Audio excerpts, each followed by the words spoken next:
आप सभी को विज्ञान दिवस की हार्दिक शुभकामनाएं।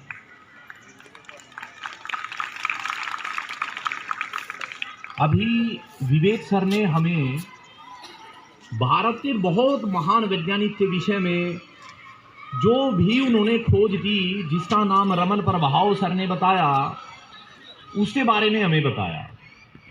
अब हम सर सीवी रमन के बारे में एक व्याख्यान है हमारे पास, जो मैंने पहले भी आपको बताया था। 28 फरवरी सन 1928 को रमन प्रभाव को नेचर नाम की मैगजीन में पब्लिश हुआ। इस मैगजीन में विज्ञान के सिर्फ वही लेख प्रकाशित होते हैं जो मूलभूत होते हैं। तो 1928 में ही पूरे विश्व के जितने फिजिशियन थे, उन्होंने ये नजर आया कि अब की बार का जो नोबेल प्राइज है वो सर सीवी रमन पे जाएगा। सर सीवी रमन समुद्र के किनारे टहलते हैं। अक्टूबर के महीने में वो न्यूज़पेपर लेते हैं, सिर्फ अक्टूबर के महीने में, और रोज सुबह टहलते टहलते न्यूज़पेपर को ऐसे देखते हैं और फ्रंट में उन्हें न्यूज़ देखनी है कि अक्टूबर के महीने में नोबेल प्राइज अनाउंस होते हैं कि इस वर्ष का नोबेल प्राइज किसे दिया जाएगा। वो नोबेल प्राइज देखते हैं और उसको वहीं छोड़ देते हैं। सिर्फ इसीलिए न्यूज़पेपर लिया गया कि क्या नोबेल प्राइज अनाउंस हुए या नहीं हुए, उसे वहीं छोड़ दिया गया। अक्टूबर में अनाउंस हो गया और 1928 का नोबेल प्राइज किसी और को मिल गया। फिर सन 1929 में देखा उन्होंने, फिर 1929 में भी 1 महीने तक न्यूज़पेपर लिया गया और उस न्यूज़पेपर को फिर देखा कि किसी और वैज्ञानिक के कार्य को नोबेल प्राइज से नवाजा गया। फिर उन्होंने सन 1930 में अब की बार उन्होंने ये देख लिया कि इस दुनिया में एक भी कार्य ऐसा नहीं है, एक भी शोध ऐसा नहीं है जो मेरे शोध से अच्छा हो। तो 1930 के नोबेल प्राइज के लिए उन्होंने अनाउंस होने से पहले ही अपनी और अपनी पत्नी का समुद्री जहाज का टिकट करवा दिया। उनका आत्मविश्वास, उनका दृढ़ संकल्प, उनका अपने काम के ऊपर इतना विश्वास हमेशा हमें प्रेरणा देता रहेगा। एक छोटी सी बात और सुनाता हूं मैं, जो रमन सर से प्रभावित, तो रमन सर से प्रभावित ही मान सकते हैं उसको, पर वो रमन सर से संबंधित नहीं है।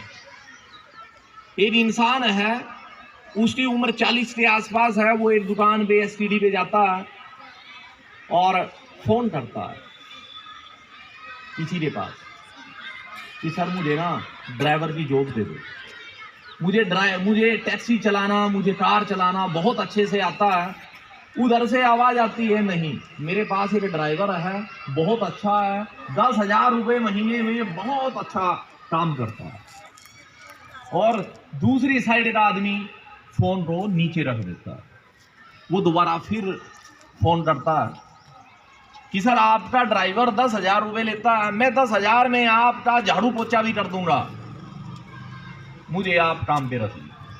वो इंसान बोलता है कि नहीं, मेरा जो ड्राइवर है वो बहुत अच्छा है और मेरी उनके साथ जो विचारों का आदान प्रदान की एक समन्वय होता है वो भी बहुत अच्छा है, भाई मैं आपको नहीं रख सकता।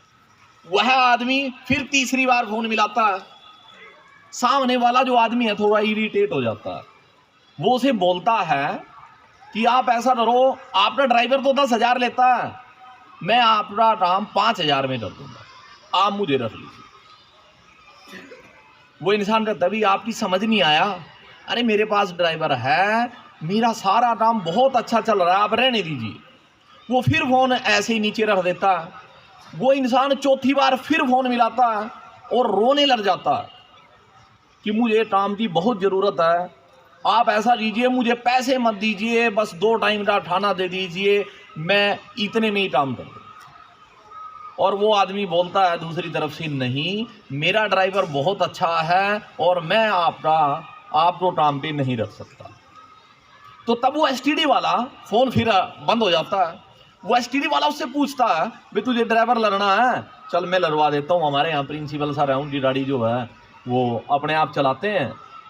तो वो इंसान कहता है, नहीं यार, मुझे जॉब की ज़रूरत नहीं है, अब एसटीडी वाले रो गुस्सा आ जाता है, वो से पूछता है, तू आधा घंटा हो रहे तू दूसरे लोगों का नंबर भी नहीं आने दे रहा है, जब तुझे जॉब की जरूरत नहीं है तो इतना ड्रामा क्यों कर रहे हो आप?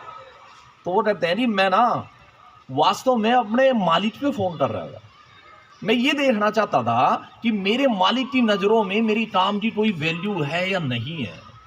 जहां हम काम करते हैं वहां हमारा कितना प्रभाव है। यदि हम किसी हमारा जो एम्प्लॉयर है, जो बॉस है, क्या उसको ऐसा लगता है कि किसी लालचवश इस आदमी को यहाँ से फेंक देना चाहिए? और मैं बड़ा खुश हूँ कि मेरा जो बॉस है वो मेरे काम से बड़ा प्रभावित है। अब वो आदमी कहता कि यदि वो आदमी आपके बारे में कुछ बोल देता, कोई आलोचना कर देता, आपका बॉस, बोले फिर हम उसमें सुधार करते, क्योंकि सुधार की तो गुंजाइश हमेशा रहती है। तो प्यारे बच्चों, हमने भी जो भी काम करना है, अब उसमें ये भी देखना है क्या हमने अपना 100% इनपुट इसमें दिया है। चाहे वो आपका पढ़ाई का काम है, चाहे आपके घर का काम है। अब विज्ञान दिवस के अवसर पर मैं अभी सभी साथियों को, सभी बच्चों को पुनः शुभकामनाएं देता हूं और सभी बच्चों को यही बोलना चाहता हूं कि आप सभी ने विज्ञान की तरह ही काम करना है।